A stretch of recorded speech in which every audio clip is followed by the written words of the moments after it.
Hi hello வணக்கம் and welcome to ஜெரிஷாஸ் kitchen. இந்த வீடியோவில் மசாலா எக் ஃப்ரை எப்படி செய்யறதுன்னு பார்க்க போகிறோம். இது ரொம்பவே டேஸ்டியான ஒரு ரெசிபிங்க. கண்டிப்பாக ட்ரை பண்ணி பாருங்கள். வீடியோக்குள்ளே போகிறதுக்கு முன்னாடி நம்ம சேனலை சப்ஸ்கிரைப் பண்ணுங்கள். கூடவே இந்த பெல் ஐக்கானையும் கிளிக் பண்ணுங்கள். ப்ளீஸ் உங்கள் ஃப்ரெண்ட்ஸ் அண்ட் ரிலேட்டிவ்ஸ்க்கும் ஷேர் பண்ணுங்கள். இப்போ நம்ம ப்ரிப்ரேஷன் பார்க்கலாம். இந்த மசாலா ஃப்ரை செய்கிறதுக்கு ஒரு பேனை ஹீட் பண்ணி தேவையான அளவு எண்ணெய் சேர்த்துக்கலாம்.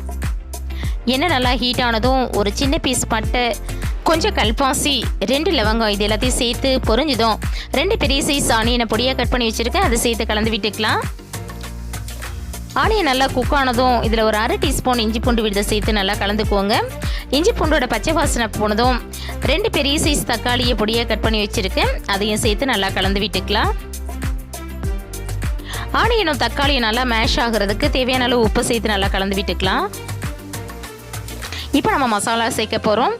1/2 டீஸ்பூன் மஞ்சத்தூள், 1/2 டீஸ்பூன் மிளகாய்த்தூள், 1 டீஸ்பூன் மல்லித்தூள், 1/2 டீஸ்பூன் கரம் மசாலா இது எல்லாத்தையும் சேர்த்து நல்லா கலந்து விட்டுக்கலாம். மசாலா நல்லா குக் ஆகிறதுக்கு இது கூட ஒரு 1/2 கிளாஸ் தண்ணியை சேர்த்து கலந்து ஒரு மூடியை போட்டு 2லேருந்து 3 நிமிஷம் இது நல்லா குக் ஆகட்டுங்க. இப்போ நான் 3 முட்டையை உடைச்சி வச்சுருக்கேன். இதில் ஒரு பிஞ்சு உப்பு, மஞ்சத்தூள், சிறிதளவு மிளகுத்தூள் இது எல்லாத்தையும் சேர்த்து நல்லா பீட் பண்ணிக்கலாம். பீட் பண்ண முட்டை ஒரு பக்கம் இருக்கட்டும். நம்ம மசாலா எப்படி இருக்குன்னு இப்போ பார்த்துடலாம். 3 நிமிஷம் ஆயிடுச்சிங்க. நான் மூடியை ஓப்பன் பண்ணிடுறேன். பாருங்கள், மசாலா எல்லாம் நல்லா வெந்து வந்திருக்கு. இது ஒரு முறை கலந்து விட்டுட்டு நம்ம பீட் பண்ணி வச்சுருக்கிற முட்டையை இதில் சேர்த்துக்கலாம். நீங்கள் முட்டையை பீட் பண்ணாமல் கூட செப்பரேட்டாக ஊற்றிக்கலாம். இப்போது இதுக்கு ஒரு மூடியை போட்டு 1 நிமிஷம் ஸ்டவ்வை லோ ஃப்ளேமில் வச்சு வேக வச்சுக்கலாம். இப்போ 1 நிமிஷம் ஆயிடுச்சு. பாருங்கள், முட்டையெல்லாம் நல்லா வெந்து வந்திருக்கு. இதில் பொடியாக கட் பண்ணி வச்சுருக்கிற மல்லி இலையை தூவிக்கலாம். இப்போ நம்ம முட்டையை திருப்பி விட போகிறோம்.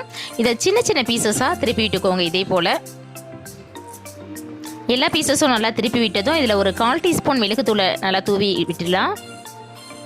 மறுபடிக்கும் இதுக்கு ஒரு மூடியை சேர்த்து ஒரு 30 செகண்ட் இது லோ ஃப்ளேமில் இருக்கட்டும். அவ்வளோதாங்க, நம்மளுடைய மசாலா எக் ஃப்ரை செம்மையாக ரெடி ஆகிடுச்சு. கண்டிப்பாக ட்ரை பண்ணி பாருங்கள். டேஸ்ட்டு செம்மையாக இருக்கும்.